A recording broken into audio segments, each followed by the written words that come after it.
Greetings, Divines. In this brief video, I am sharing some random clips from my trip to Brazzaville, Congo this past September 2025. I am also providing reflections and highlighting some key aspects of my vision as Queen of the African Diaspora for the Bateke ethnic group and as a traditional leader. Please enjoy. I want to talk about queenship and the rise of the divine feminine. I have to say that word slowly. And this ancestral renaissance that we're going through right now, it is absolutely amazing. So some of you may know that I recently was appointed and recognized as a tribal chief and queen of the African diaspora for one of my ancestral ethnic groups or tribes called the Bateke. And it was amazing. I always knew, with me knowing my destiny, I always knew that this was to come about, but I wasn't sure how it would unfold. So with that being said, I'll save that story of how everything happened for another video.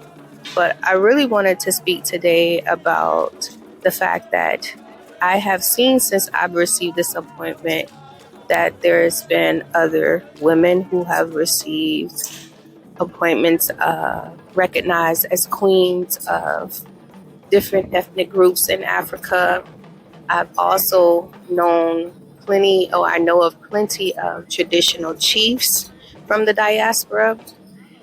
And it's wonderful. It's wonderful. And I just want to emphasize that it's very important that we take these roles very serious, because it depends on what you do with it. That's what everything in life. So some people may use it as a stepping stool to say, to boost their ego and to get more followers or to get something material out of it.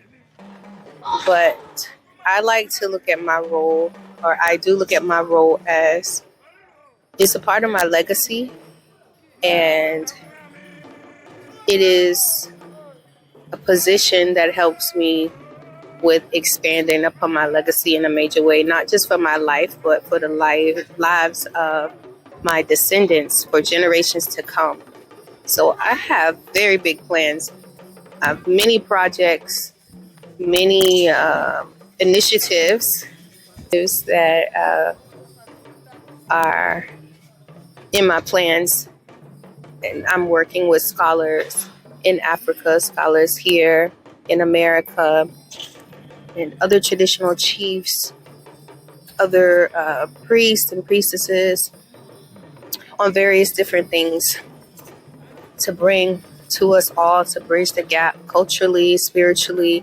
And so as many of you may also know, that my basis and foundation has always been in spirituality and holistic wellness, where there are some leaders who have received positions to bridge the gap between the diaspora and the homeland, and their foundation is in other things. It may be more political aspects, it may be more economics.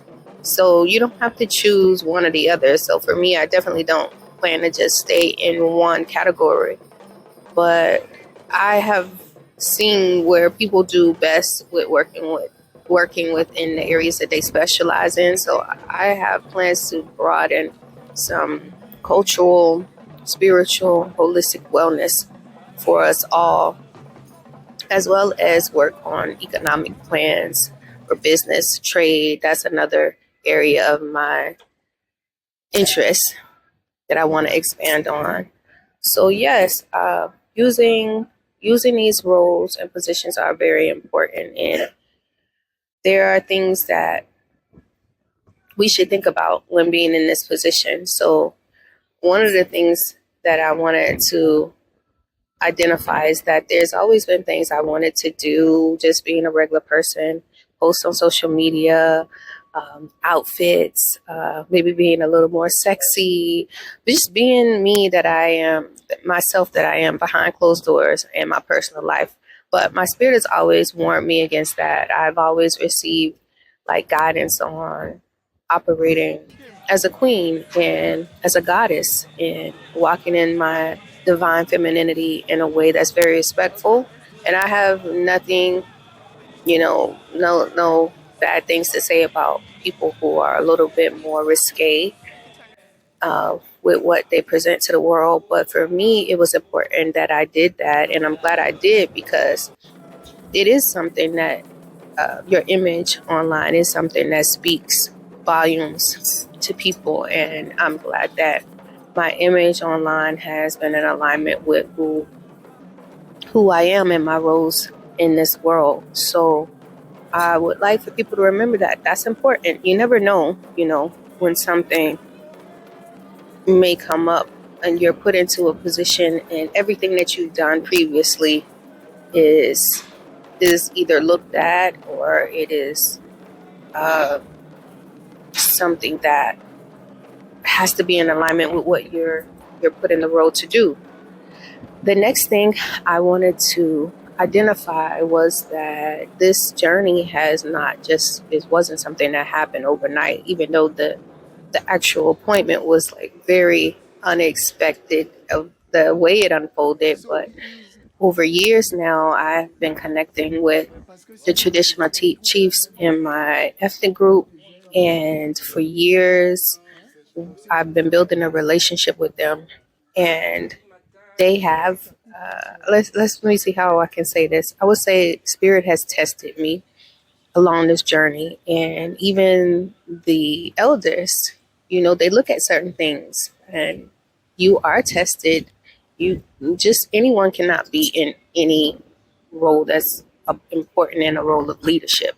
You have to be the right person for that. So it is something that I noticed that when you are a person that's destined to be a leader, you will be tested in a lot of ways, and you may not always pass the test, but it's okay, because you do everything in your power to be in alignment with who you truly know that you are, and you will always end up on top. But you will be tested often. So that was interesting. I think those were the only points that I wanted to emphasize for right now. And I will definitely follow up with more videos later.